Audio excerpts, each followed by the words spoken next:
Hello friends. இப்போ வந்து நம்ம +2 10th எக்ஸாம் நடந்துட்டு இருக்கு. அடுத்த ரிசல்ட் வந்துடும். இந்த வீடியோ வந்து யாருக்குன்னு பார்த்தீங்கன்னா, அந்த 10th +2 எழுதியிருக்கிற ஸ்டூடெண்ட்ஸு அவங்களோட பேரண்ட்ஸுக்கு.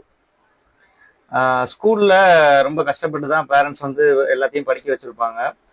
இத்தனை நாளாக வந்து படி படி படி tuition, extra class, coaching class இப்படியெல்லாம் போய் மார்க் எடுக்கணும் அப்படிங்கிற அந்த ஒன்றை மட்டுமே டார்கெட்டாக வச்சு நம்ம வந்து சில்ட்ரன்ஸை வந்து நம்ம வழி நடத்தியிருப்போம். ஆனால் இப்போ வந்து பார்த்தீங்கன்னா, இந்த மார்க் தான் வந்து நம்மளோட குழந்தைகளுடைய ஸ்கில், அவங்களுடைய டேலண்ட்டை ப்ரூவ் பண்ணுறதுக்கான ஒரு விஷயம் அப்படின்னு நம்ம நம்பிக்கிட்டு இருக்கோம் இல்லையா? பட் அதெல்லாம் இங்கே இல்லை. இங்கே ஒன்று மட்டும் புரிஞ்சுக்கோங்க.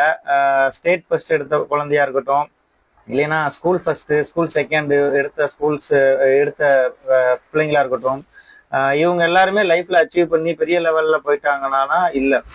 அப்போ இங்க வந்து என்னன்னா, மார்க் வந்து ஒரு குழந்தையுடைய வளர்ச்சியை வந்து டிசைட் பண்றது கிடையாது அப்படிங்கிறத இங்க நம்ம புரிஞ்சுக்கணும்.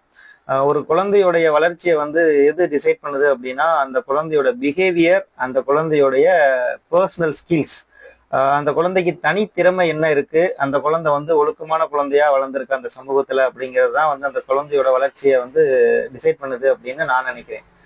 நீங்க என்ன நினைக்கிறீங்க அப்படிங்கிறத கமெண்ட்ல கமெண்ட் பண்ணுங்க. பாய் பாய்.